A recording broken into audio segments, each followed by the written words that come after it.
BMW recalls over 1,000 vehicles in Australia due to fire risk. BMW Australia has issued a recall affecting 1,032 vehicles manufactured between 2022 and 2025, citing a potential fire hazard linked to the air conditioning system.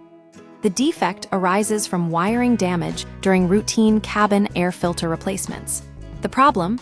Wiring and overheating. The recall notice details that damage to the AC wiring harness during normal maintenance. Specifically, replacing the cabin air filter can cause a short circuit. This short circuit can then overheat a sensor, potentially leading to smoke inside the cabin or a full-blown vehicle fire while in operation. The risk is serious. Cabin smoke or fire can cause injuries, fatalities, and property damage.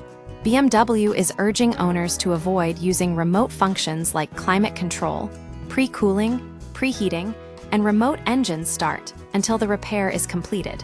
Affected models and VINs. The following BMW models are subject to this recall: 520i 540D xDrive M, 5740i i5M, 60i 7M70. A complete list of affected vehicle identification numbers, VINs, is available through BMW's official recall documentation. Owners can check their VIN against the list to confirm if their vehicle is impacted.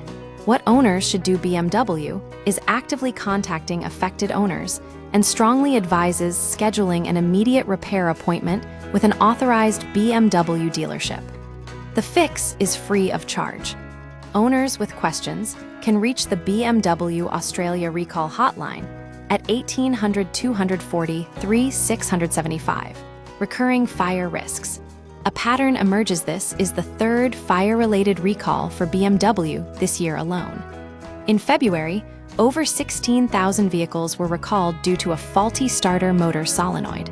Just weeks later, another recall affected more than 24,000 vehicles because of a coolant leak from a defective EGR cooler.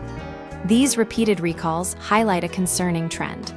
While individual defects may seem isolated, the frequency suggests systemic quality control issues or design flaws that BMW needs to address proactively. The company's quick action to address these issues is commendable, but the recurrence raises questions about long-term reliability and the potential for similar problems in other vehicle systems. For owners, staying informed about these recalls and promptly scheduling repairs is crucial for safety.